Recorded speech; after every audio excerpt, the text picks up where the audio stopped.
Alhamdulillah, alhamdulillahilladzi nahmaduhu ala rasulihil kareem. Sadaqa rasulun nabiyyul kareem. Amma ba'd, a'udhu billahi minash shaitanir rajeem. Bismillahirrahmanirrahim. ویسن کریو Kullu nafsin واہ واہ dha'iqatul maut. Sadaqallahul azim. Wa sadaqa rasulun nabiyyul kareem. Amma ba'd, a'udhu billahi minash shaitanir rajeem. Bismillahirrahmanirrahim. بے شک اللہ کے حضور میں سر کو جھکا کے دے، ملتا کیا ہے نماز میں سجدے میں جا کے دے۔ آئے ہے مومن کی پاک روح کا ایک نور ہے نماز، بندے کی پہنچ سے بہت دور ہے یہ نماز، بندے کو اپنے رب سے ملاتی ہے یہ نماز، اور ملنا ہے خدا سے تو مصلی بچھا کے دے۔ میرے واہ سبحان اللہ واہ کہ ہم نے دنیا چھوڑی، فیشن چھوڑا، اب یہ بتا کہ یہ ریت کی دیوار رہے گی کب تک؟ میں نے فرعون اور ہٹلر کو مرتے دیکھا ہے۔ آئے ہائے اے واہ واہ مودی اب تو بتا یہ تیری سرکار رہے گی کب تک؟ واہ ایک بار حضرت ابراہیم علیہ السلام اور اسرائیل علیہ السلام اور ملک میں بڑا دوستانہ تھا۔ جی جب پروردگار نے ابراہیم علیہ السلام کو فرض سے نوازا تو اسرائیل علیہ السلام ان کے پاس مبارکبادی پیش کرنے کی تشریف لے گئے۔ جی جب لے کے گئے تو ملک الموت سے عرض کیا، اے ملک الموت، اللہ نے آپ کو جان نکالنے پر مقرر کیا ہے، آپ سے اتنی سی گنجائش ہے کہ آپ مجھے اپنا وہ چہرہ دکھائیں جس میں آپ کفار کی روح قبض کرتے ہیں۔ جی انہوں نے ارشاد فرمایا کہ آپ سانپ نہ لا سکیں گے۔ انہوں نے کہا کیسے؟ تو آپ نے فرمایا ٹھیک ہے، ایک بار چہرہ پھیر لو۔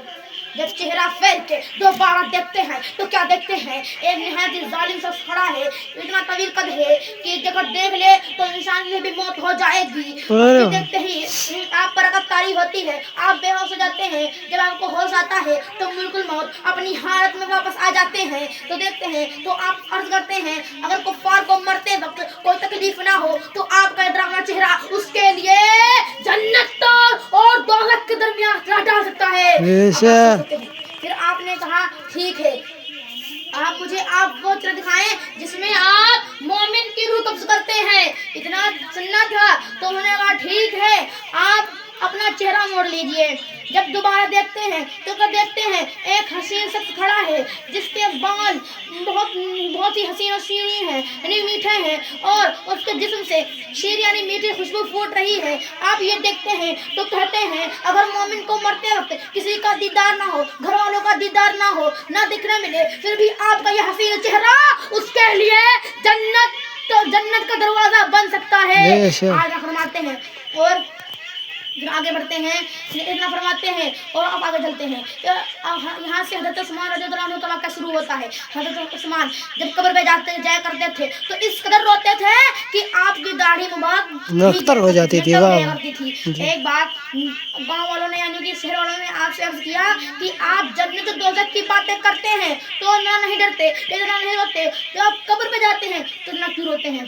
تو انہوں نے عرض کیا کہ میں نے حضور کو فرماتے ہوئے سنا ہے کہ جب بھی بندے کی روح قبض کی جاتی ہے تو مومن بندہ جو ہوتا ہے اس کی روح قبض کرتے ہیں جسے گندے ہوئے آٹے کے اندر سے باہر۔ ارے واہ واہ سبحان اللہ ماشاء اللہ کیا بات ہے۔ کافر کی روح اس طرح قبض کرتے ہیں کہ جیسے بھیگا ہوا کپڑا بیری پر ڈال کر پوری فل طاقت سے کھینچا جائے، جس کے بال الگ الگ ہو جاتے ہیں۔ کتنا درد ہوتا ہوگا آپ اب خود سوچ سکتے ہیں، سوچئے۔